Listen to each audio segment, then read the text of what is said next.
dénkal ñu ko dégg nañ ne Abdou Karim bàyyi nañ ko yoon tegg na ko loxo tey ban gis-gis nga ci am. waaw Abdou Karim Gueye dañ koy rendre déjà hommage ci courage bi mu am parce que malgré feebar bi dafa bëggoon continuer purger penam 3 mois yi mu am mais avocat am demandé na liberté provisoire ba am obtenir ko tey donc dañuy soulagé wu rek xam ne ñu mu génn faju ji moo ñu gënal mais du question dañ ci kontaan ni dara du tout vraiment parce que jaaxle lañu dëkkee woon 2 mois yëpp pour ñun à tout moment Abdou Karim Gueye mën na dee ci biir kaso bi voilà. yéen a ngi am ay nouvelle am. ñi ngi am ay nouvelle am ñu ngi koy dégg mais ba léegi mënuñu ko teg bët ba mu duggee ba léegi amul kenn ku ko gis amul du avocat am du jabaram du benn mbokkam du ñun ñi du kenn ku ko teg bët téléphone kese lañ koy dégg. luy doon étape bi ci topp. étape bi ci topp mooy génne ko dëkk bi dem faji ko foofu rek lañ ci toll fi mu ne nii. ñeneen ci ay normes activistes am ñoo koy conseillé mu toog gannaaw wala est-ce que pare ngeen pour mu bàyyi yenn combat yi au risque yi. non Abdou Karim Gueye du bàyyi combat mais il va se retirer un moment pour se faire soigner d'abord mais du retirer wu ci benn combat même à distance même étant malade il va toujours combattre. ok lu ñu mën a rappeler mooy que ni ngeen ko xamee Karim Gueye juróom-ñetti fan ci mois de mai tey la def ñaari weer. ci la amoon problème ndax li xewoon Kaolack le 8 mai la amoon maanaam bi ñu interpellé l'imam de la mosquée xalif bi dem soutenir ko dem wuyu ji ko ci la génnee le 8 vidéo boobu le 9 ñu jàpp ko indi ko le 10 le 13 ñu jugé ko placé ko sous mandat de dépôt donc pour juger ko condamné ko pour 3 mois le 18 fukki fan ak juróom-ñett ñu def appel bi ñu defee appel loolu moo ñu may tey ji ñu demander liberté provisoire ndax boo defee appel su dossier bi pare mën nga demander liberté provisoire en attendant ñuy àtte appel bi donc loolu lañ ko tribunal cour d'appel may surtout que yaramam neexul ñëpp xam nañu ni Karim mu ngi hôpital Le Dantec pavillon spécial feebar na Karim subir na ñeenti opération opéré nañ ko ñeenti yoon ñetti yoon yi fii ñaari principal benn bi clinique beneen bi Allemagne la dem te bi mu àggee Allemagne ci dëkku nasaraan yi ci lañ door a xam feebar bi ko jàpp dëgg-dëgg lan la te muy feebar bu compliqué bu doy waar bi nga xam ni mënul sax ànd ak tëj kaso bi ñuy plaider mbir mi bi ñu koy layoo indi nañu woon dossier médical yooyu yëpp pour wane ni kii dugal ko kaso risque bu mag la bu boobaa nag boobu xëy na magistrat yi monté woon daal dégluwuñu ñu def leen neex parce que liñ ko doon toppee jaruloon ñu koy déclarer coupable di ko envoyer prison mënoon nañ ko sax déclarer coupable jox ko peine sursis pour loolu la mais ñu tëj ko tëj bi nag yàlla def na ci sutura bu bare parce que bu ñu koy jàpp weeru koor la woon mu ngi doon woor nit ñëpp ne nañ ko bàyyil koor gi mu ne du ko bàyyi parce que moom ñëpp xam nañu talibé la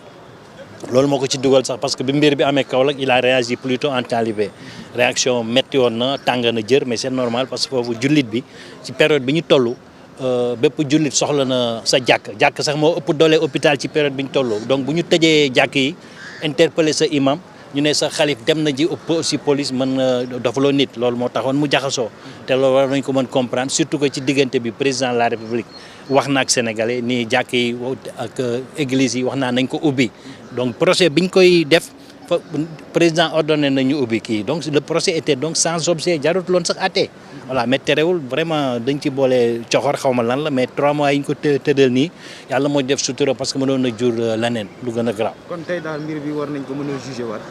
waaw dañ koy jugé waat incha allah parce que lii liberté provisoire rek la woon appel bi moom ala kulli alin dana am daañu àttewaat mbir mi parce que dañ ko condamné 3 mois et surtout dañ ko déclaré coupable te liñ ko déclaré coupable dañ ne outrage à agent am na mais plus grave dañu ne dafa woote attroupement armé maanaam dafa woote nit ñi nañu génnee seen gànnaay dem songi dara wala songi ay nit te jullit ñëpp xam nañu gànnaayam bu dul kurus bi xëy na sijaada la donc attroupement armé wax dëgg yàlla juge tubaab sax nasaraan sax du ci condamné normalement waaye may fi daal loolu gis nañ ko fi bon mu doy waat rien que pour ça war nañ ko attewaat pour relaxer ko parce que ñun dañ demandé woon nañ ko relaxer attroupement kii bi ñu doon wax outrage à agent bi waxoon na lu gën a garaaw ndax ñëpp dégg nañ li mu waxoon président de la république traité na ko de franc-maçon loolu moo gën taxee nañu jàpp ko mais biñu demee enquête bi dañu bàyyi affaire président de la république léegi noo mënee bàyyi wax bu garaaw boobu ba pare di topp parce que nee na commissaire police bi dañu war a summi yéreem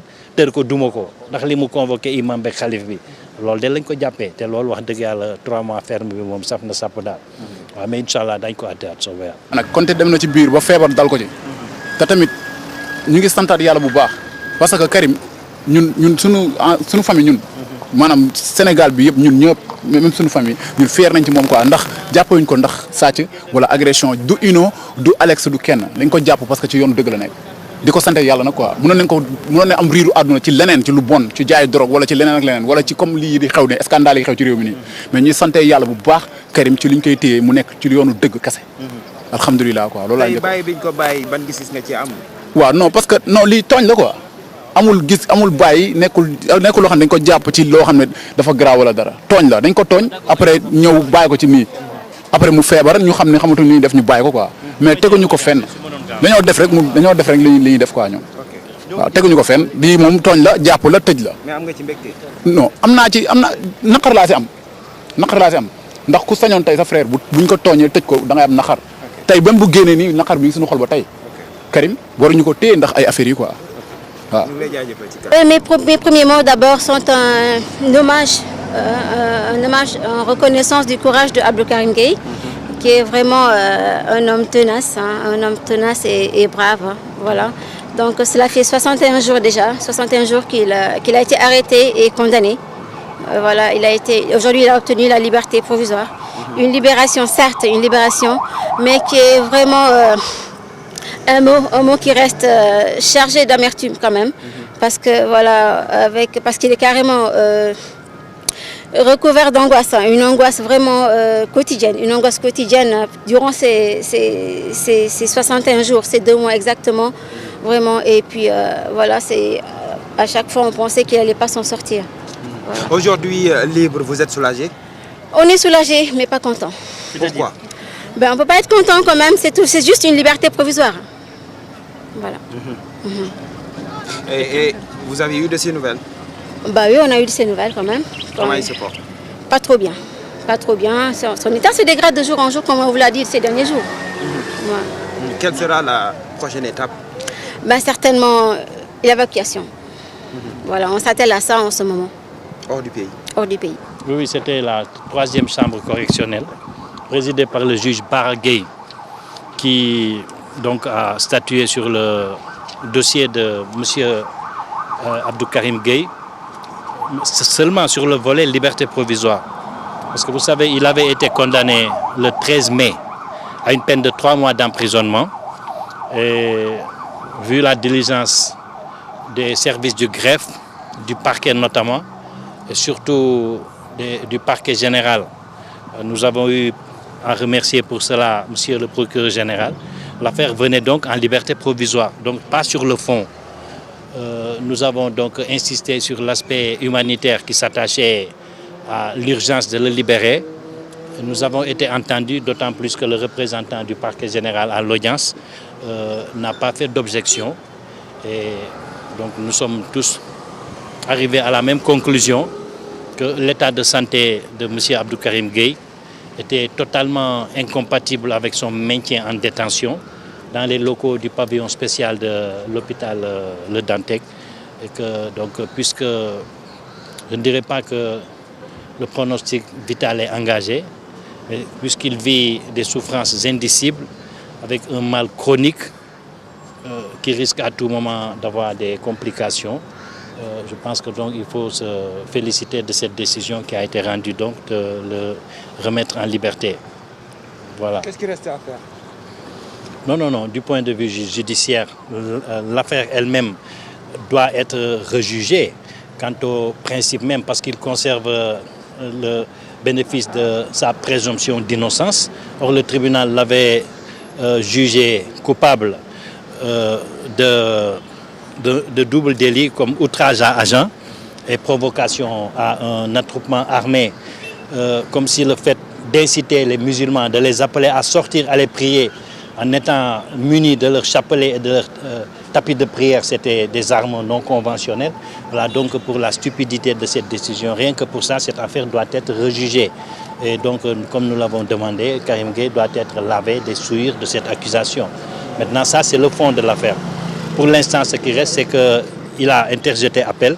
Et puisque quand vous interjetez appel, vous êtes éligible à la demande de liberté provisoire, que la demande peut être faite à tout moment, et elle peut être accordée à tout moment également, puisque le principe c'est la liberté. Donc voilà, pour le moment, donc, il bénéficie de cette liberté d'aller se soigner et de revenir, Inch'Allah, pour soutenir son appel. Parce que cette affaire, Inch'Allah, doit être jugée en appel le moment venu. Voilà, donc. Non, vous savez, c'est très rare d'ailleurs quand vous êtes condamné à une peine de 3 mois que cette diligence-là soit notée. Il faut donc avoir l'honnêteté de le reconnaître. Dans un temps record, le jugement a été rédigé. Le procureur lui-même qui était monté a fini de rédiger son rapport d'appel. Et dès que le dossier a été réceptionné au niveau du parquet général, monsieur le procureur général en a fait son affaire personnelle. Et c'est à ça